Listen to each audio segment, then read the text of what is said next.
দুনিয়ার সুখ সামগ্রীর সাথে জান্নাতের সুখ সামগ্রীর কোনো তুলনাই হয় না। কিন্তু বহু বান্দার ঈমান বড় দুর্বল, বিশ্বাস বড় ক্ষীণ। তারা সামনে যেটা পায় সেটাকেই শ্রেষ্ঠ মনে করে, হাতে হাতে নগদ যেটা পায় সেটাই শেষ পাওয়া ভাবে। তাদের মন বলে, নগদ যা পাও হাত পেতে নাও, বাকির খাতা শূন্য থাক। দূর আওয়াজের লাফকি শুনে মাঝখানে যে বেজায় ফাঁক।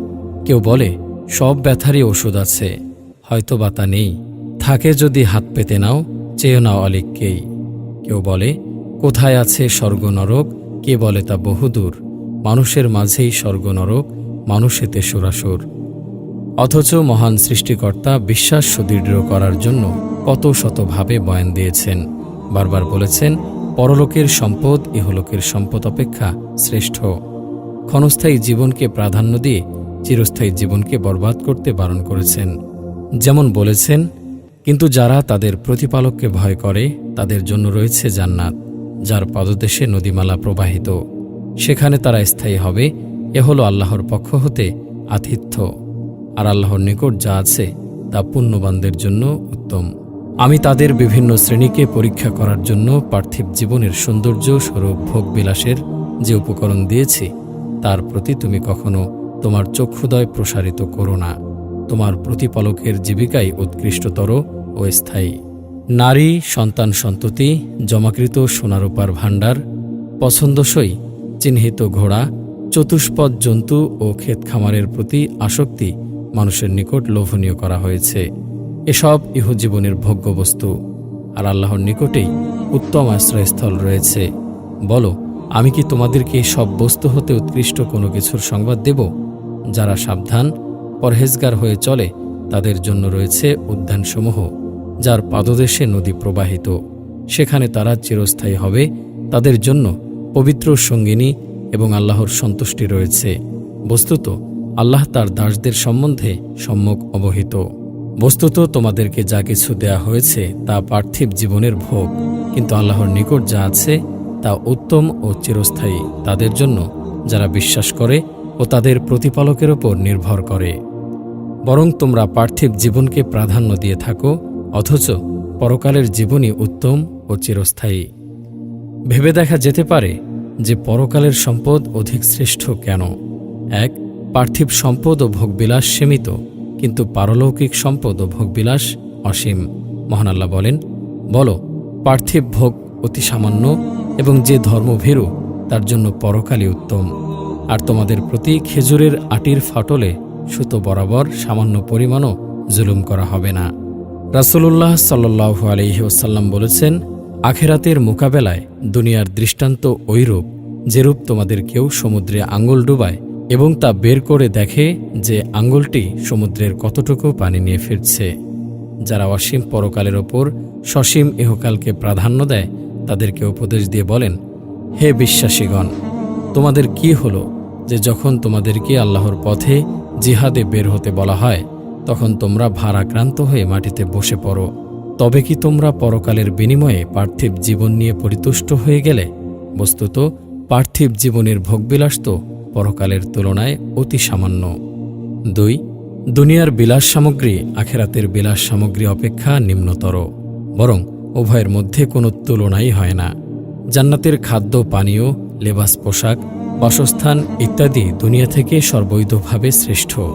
বরং জান্নাতের এক চাবুক অথবা এক ধনুক পরিমাণ জায়গা দুনিয়া ও তন্মধ্যস্থিত সবকিছু থেকে শ্রেষ্ঠ। স্ত্রীর কথায় ভেবে দেখুন কত পার্থক্য।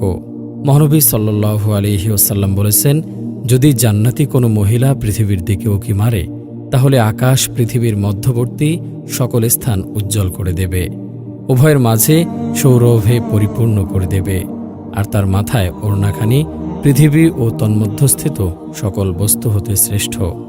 3, জান্নাতের সুখ সামগ্রী দুনিয়ার মলিনতা ও আবিলতা থেকে পবিত্র।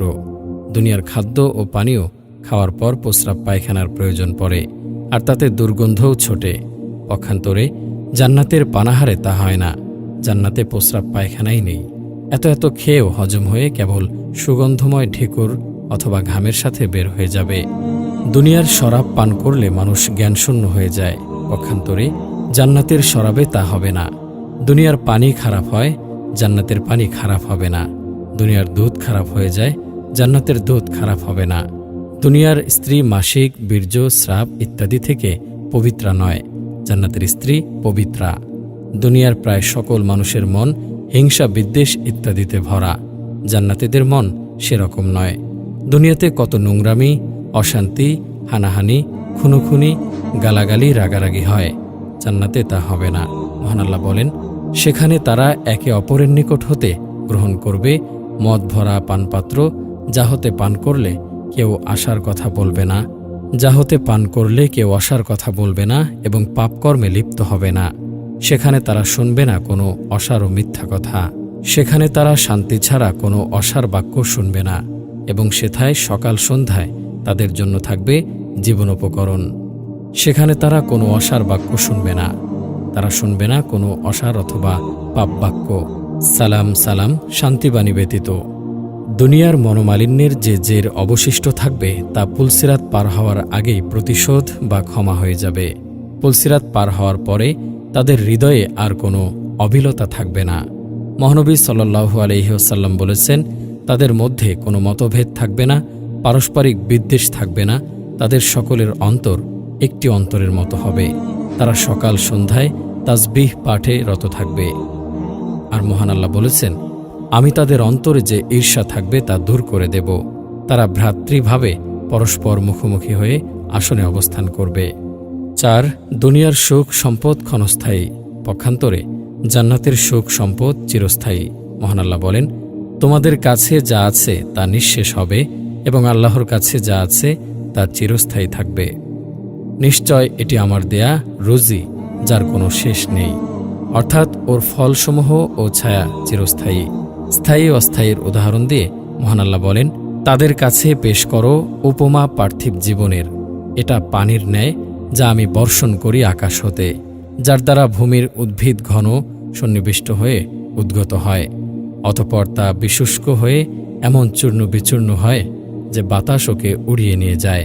আর আল্লাহ সর্ববিষয়ে শক্তিমান। ধনৈশ্বর্য ও সন্তান সন্ততি পার্থিব জীবনের শোভা, আর সৎকার্য যার ফল স্থায়ী ওটা তোমার প্রতিপালকের নিকট পুরস্কার প্রাপ্তির জন্য শ্রেষ্ঠ এবং আশা প্রাপ্তির ব্যাপারেও উৎকৃষ্ট। মাঠের ফসল ও বাগানের ফুল ফল মানুষের চোখে সুশোভিত হয়ে ওঠে, তারপর ধীরে ধীরে পেকে যায়, নষ্ট হয়ে যায়। মানুষের যৌবন ধীরে ধীরে ক্ষয় হয়ে যায়, সুস্থতা চলে গিয়ে অসুস্থতা আসে, সুখ স্বাচ্ছন্দ্য দূরীভূত হয়ে অসুখ অশান্তি আসে, ধন সম্পদ আসে যায়, আত্মীয় পরিজনও সঙ্গ ছেড়ে চলে যায়। আখিরাতের জগতে তা হবার নয়। 5. পরকাল ভুলে ইহকালের আমল করলে অনুতাপ ও লাঞ্ছনা আসে। দুনিয়া আসলে ধোঁকা ও প্রবঞ্চনার জায়গা, আখেরাত তা নয়। দুনিয়ার সাফল্য মোটেই সাফল্য নয়, আখেরাতের সাফল্যই প্রকৃত সাফল্য। মহান আল্লাহ বলেন, জীব মাত্রই মৃত্যুর স্বাদ গ্রহণ করবে, আর কিয়ামতের দিনই তোমাদের কর্মফল পূর্ণ মাত্রায় প্রদান করা হবে। সুতরাং যাকে আগুন থেকে দূরে রাখা হবে এবং যে বেহেশতে প্রবেশ লাভ করবে সেই হবে সফলকাম, আর পার্থিব জীবন ছলনাময় ভোগ ব্যতীত কিছুই নয়। জান্নাতীদের খাদ্য পানীয়, সাজসজ্জা, সুগন্ধি ও খাদেম। জান্নাতের সর্বপ্রথম আতিথ্য হবে তিমি মাছ ও বলদের কলিজার অতিরিক্ত অংশ দ্বারা। পৃথিবীর মাটি হবে রুটিরূপ খাদ্য। বেহেশতের খাবার পর্যাপ্ত পছন্দমতো ফলমূল, ইঙ্গিত পাখির মাংস। মহান আল্লাহ বলেছেন, তাদের পছন্দমতো ফলমূল আর তাদের পছন্দমতো পাখির মাংস নিয়ে আমি তাদেরকে ঢের দেব ফলমূল এবং গোশত যা তারা পছন্দ করে। বরং যে খাবার খেতে মনে বাসনা হবে সেই খাবারই জান্নাতীরা জান্নাতে খেতে পারবে। মহান আল্লাহ বলেন, সেখানে রয়েছে এমন সমস্ত কিছু যা মন চায় এবং যাতে নয়ন তৃপ্ত হয়, সেখানে তোমরা চিরকাল থাকবে। দুনিয়াতে কষ্ট বরণ করে যে আমল তারা করত তারই ওসিলায় পাবে ইচ্ছামতো পান ভোজনের ব্যবস্থা। মহান আল্লাহ তাদেরকে বলবেন, তোমরা যা করতে তার প্রতিফলস্বরূপ তোমরা তৃপ্তির সাথে পানাহার করতে থাকো। সেখানে প্রত্যেক ফল 2 প্রকার থাকবে। মহান আল্লাহ বলেন, উভয় বাগানে রয়েছে প্রত্যেক ফল 2 প্রকার। রকমারি ফলের বৃক্ষে ফল ঝুলে থাকবে, যা সম্পূর্ণরূপে জান্নাতীদের আয়ত্তাধীন করা হবে। জান্নাতীগণ বসে বা শয়ন করেও ফল তুলে খেতে পারবে। মহান আল্লাহ বলেন, সেখানে তারা হেলান দিয়ে বসবে পুরু রেশমের আস্তর বিশিষ্ট বিছানায়। দুই বাগানের ফল হবে তাদের নিকটবর্তী, যার ফলরাশি ঝুলে থাকবে নাগালের মধ্যে। সন্নিহিত বৃক্ষ ছায়া তাদের উপর থাকবে এবং ওর ফলমূল সম্পূর্ণরূপে তাদের আয়ত্তাধীন করা হবে। জান্নাতে আছে খেজুর, বেদানা ও আরও অজানা কত রকমের ফল। মহান আল্লাহ বলেন, সেখানে রয়েছে ফলমূল, খেজুর ও ডালিম। সেখানে থাকবে কুল, বরই, কাদি কাদি কলা। মহান আল্লাহ বলেন, আর ডানহাতওয়ালারা কত ভাগ্যবান। ডানহাতওয়ালারা, যাদেরকে ডানহাতে আমলনামা দেয়া হবে, তারা থাকবে এক বাগানে। সেখানে আছে কাঁটাহীন কুল গাছ, কাদি ভরা কলা গাছ। জান্নাতীরা থাকবে বাঞ্ছিত ফলমূলের প্রাচুর্যের মধ্যে। আল্লাহ বলবেন, তোমরা তোমাদের কর্মের পুরস্কার স্বরূপ তৃপ্তির সাথে পানাহার করো। এভাবে আমি সৎকর্মপরায়ণদেরকে পুরস্কৃত করে থাকি। জান্নাতে আছে পানির সমুদ্র ও নদী, শরাবের সমুদ্র ও নদী, মধুর সমুদ্র ও নদী, দুধের সমুদ্র ও নদী। তাছাড়া ঝর্ণাও রয়েছে সেখানে। সেখান হতে জান্নাতীরা ইচ্ছামতো পান করতে পারবে। খাদেমদের মাধ্যমেও পান করানো হবে। এক ঝর্ণা থেকে কাপুর মিশ্রিত পানি পান করবে, সালসাবিল ঝর্ণা থেকে আদা মিশ্রিত পানি পান করবে, তাসনিম ঝর্ণা থেকেও পান করবে বেহেশতি পানি। জান্নাতীরা জান্নাতে পবিত্র শরাব পান করবে। মহান আল্লাহ বলেন, তাদের দেহে হবে মেহি সবুজ এবং মোটা রেশমি কাপড়। তারা অলঙ্কৃত হবে রৌপ্য নির্মিত কঙ্কনে, আর তাদের প্রতিপালক তাদেরকে পান করাবেন বিশুদ্ধ পানীয়। বেহেশতের সে শরাব কিন্তু কোনোভাবেই দুনিয়ার মদের মতো নয়। দুনিয়ার মদে নেশা হয়, মাথা ঘোরে, পেট ব্যথা হয়, বমি হয়, রোগ সৃষ্টি হয়, তাতে মানুষ জ্ঞানশূন্য হয়, ভুল বকে, মাতলামি করে। কিন্তু জান্নাতের শরাব এসব কিছু থেকে পবিত্র। মহান আল্লাহ বলেন, তাদেরকে ঘুরে ঘুরে পরিবেশন করা হবে প্রবাহিত শরাবের পানপাত্র, যা হবে শুভ্র, উজ্জ্বল, পানকারীদের জন্য সুস্বাদু। ওতে ক্ষতিকর কিছুই থাকবে না এবং এতে তারা নেশাগ্রস্তও হবে না।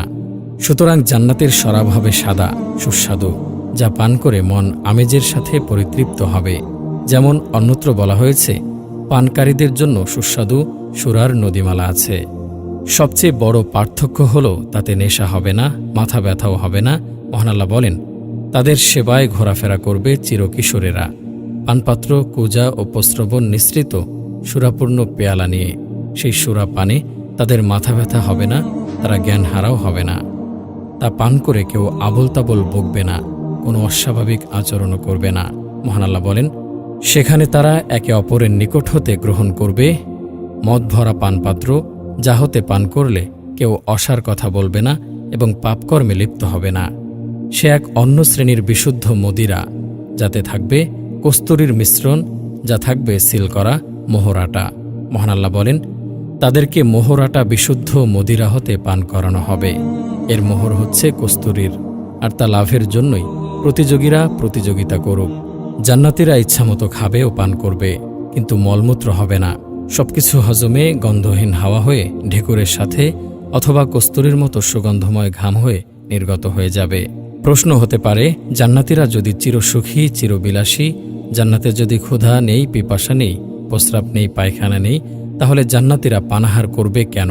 মহান আল্লাহ তো বলেছেন, তোমার জন্য এটাই থাকলো যে তুমি জান্নাতে ক্ষুধার্ত হবে না এবং নগ্নও হবে না, সেখানে পিপাসার্ত হবে না এবং রৌদ্রক্লিষ্টও হবে না। আসলে পানাহার ক্ষুধা অনুভব করার পর নয়, ক্ষুধা নিবারণের জন্যও নয়, বরং তা অতিরিক্ত সুখ ও তৃপ্তি দান করার জন্য। জান্নাতে তার বাসিন্দাদেরকে স্বর্ণ কঙ্কন ও মুক্তা দ্বারা অলঙ্কৃত করা হবে এবং তাদের পোশাক পরিচ্ছদ হবে রেশমের। মহান আল্লাহ বলেন, যারা বিশ্বাস করে ও সৎকর্ম করে, নিশ্চয় আল্লাহ তাদেরকে প্রবেশ করাবেন এমন জান্নাতে, যার নিম্নদেশে নদীসমূহ প্রবাহিত, সেথায় তাদেরকে অলঙ্কৃত করা হবে স্বর্ণ কঙ্কন ও মুক্তা দ্বারা, এবং সেথায় তাদের পোশাক পরিচ্ছদ হবে রেশমের। তারা প্রবেশ করবে স্থায়ী জান্নাতে, যেখানে তাদের স্বর্ণনির্মিত কঙ্কন ও মুক্তা দ্বারা অলঙ্কৃত করা হবে এবং যেখানে তাদের পোশাক পরিচ্ছদ হবে রেশমের। তাদের বসন হবে সূক্ষ্ম সবুজ রেশম ও স্থূল রেশম। তারা অলঙ্কৃত হবে রৌপ্য নির্মিত কঙ্কনে। মহান আল্লাহ বলেন, তাদেরই জন্য আছে স্থায়ী জান্নাত, যার নিম্নদেশে নদীসমূহ প্রবাহিত, সেথায় তাদেরকে স্বর্ণ কঙ্কনে অলঙ্কৃত করা হবে। তারা পরিধান করবে সূক্ষ্ম ও স্থূল রেশমের সবুজ বস্ত্র। তাদের দেহে হবে মিহি সবুজ এবং মোটা রেশমি কাপড়। তারা অলঙ্কৃত হবে রৌপ্য নির্মিত কঙ্কনে। জান্নাতে জান্নাতীরা রেশমের রুমাল ব্যবহার করবে। শহীদ জান্নাতীর মাথায় মুকুট শোভা পাবে, যার একটি চুনির মূল্য দুনিয়া ও তন্মধ্যস্থিত সকল বস্তু অপেক্ষা বেশি। জান্নাতে রয়েছে হেলান দিয়ে উপবেশনের জন্য রেশমের আস্তর বিশিষ্ট পুরু ফরাস স্বর্ণখচিত আসন। মহান আল্লাহ বলেন, সেখানে তারা হেলান দিয়ে বসবে পুরু রেশমের আস্তর বিশিষ্ট বিছানায়। তারা হেলান দিয়ে বসবে সবুজ বালিশে ও সুন্দর গালিচার উপরে। তারা বসবে সারিবদ্ধভাবে সজ্জিত আসনে হেলান দিয়ে। স্বর্ণখচিত আসনে তারা আসনে হেলান দিয়ে বসবে পরস্পর মুখোমুখি হয়ে। অভিজাত্য সম্পন্ন বিলাসিতার জন্য জান্নাতে উন্নত মর্যাদা সম্পন্ন শয্যা রয়েছে শয়নের জন্য, এবং রয়েছে সারি সারি উপাদান, বিছানা, গালিচা। মহান আল্লাহ বলেন, সেখানে রয়েছে সমুচ্চ বহু খাট পালঙ্ক এবং সদা প্রস্তুত পানপাত্রসমূহ ও সারি সারি বালিশসমূহ এবং বিছানো গালিচাসমূহ। জান্নাতের ব্যবহার্য সকল জিনিসই সোনা অথবা রূপার। সেখানে খাদ্য ও পানীয় পরিবেশন করা হবে সোনার থালা ও পানপাত্রে। রৌপ্য নির্মিত স্ফটিকের মতো স্বচ্ছ পানপাত্র, তাদের চিরুনিও হবে স্বর্ণ নির্মিত। জান্নাতের এমন সুগন্ধ আছে যার ঘ্রাণ বহু বছরের দূরবর্তী পথ থেকেও পাওয়া যায়। তবুও জান্নাতে জান্নাতীরা সুগন্ধি কাঠের খুশবু ব্যবহার করবে। তাদের শরীর থেকে যে ঘাম বের হবে তাতেও হবে কস্তুরীর সুগন্ধ। জান্নাতীদের অতিরিক্ত সুখ সুবিধায় রাখার জন্য মহান আল্লাহ তাদের খিদমত ও সেবার ব্যবস্থা রেখেছেন। তাদের জন্য চিরকিশোর গিলমান সৃষ্টি করে রেখেছেন জান্নাতে। তারাই ঘুরে ফিরে তাদের প্রয়োজনীয় খিদমত করবে। অনেকে বলেন সেই চিরকিশোরেরা হবে মুসলিমদের শিশুরা, যারা শিশু অবস্থায় মারা গেছে। অনেকের মতে তারা হবে কাফেরদের শিশুরা। সেই সেবক কিশোরেরা আকারে পোশাকে বড় সুন্দর হবে, তাদের কথা কোরআনে বলা হয়েছে। চিরকিশোরগণ গিলমান তাদের কাছে সেবার জন্য ঘোরাঘুরি করবে। তুমি তাদেরকে দেখলে তোমার মনে হবে তারা যেন বিক্ষিপ্ত মুক্তা। তাদের সেবায় তাদের কিশোরেরা তাদের আশেপাশে ঘোরাফেরা করবে যেন তারা সুরক্ষিত মুক্তা সদৃশ্য। কি খেদমত করবে তারা, সে কথা মহান আল্লাহ বলেন, তাদের সেবায় ঘোরাফেরা করবে চিরকিশোরেরা পানপাত্র, পূজা ও প্রস্রবণ নিঃসৃত সুরাপূর্ণ পেয়ালা নিয়ে। স্বর্ণের থালা ও পানপাত্র নিয়ে ওদের মাঝে ফেরানো হবে। সেখানে রয়েছে এমন সমস্ত কিছু যা মন চায় এবং যাতে নয়ন তৃপ্ত হয়, সেখানে তোমরা চিরকাল থাকবে। তাদের উপর ঘোরানো করা হবে রৌপ্যপাত্র এবং স্ফটিকের মতো স্বচ্ছ পানপাত্র। রাসূল সাল্লাল্লাহু আলাইহি ওয়াসাল্লাম বলেছেন, জান্নাতে একটি বাজার হবে যেখানে জান্নাতীগণ প্রত্যেক শুক্রবার আসবে। তখন উত্তর দিক থেকে বায়ু প্রবাহিত হবে যা তাদের চেহারায় ও কাপড়ে সুগন্ধ ছড়িয়ে দেবে, ফলে তাদের শোভা সৌন্দর্য আরও বেড়ে যাবে। অতঃপর তারা রূপ সৌন্দর্যের বৃদ্ধি নিয়ে তাদের স্ত্রীগণের কাছে ফিরবে। তখন তারা তাদেরকে দেখে বলবে, আল্লাহর কসম, আপনাদের রূপ সৌন্দর্য বেড়ে গেছে। তারাও বলে উঠবে, আল্লাহর শপথ, আমাদের যাবার পর তোমাদেরও রূপ সৌন্দর্য বেড়ে গেছে।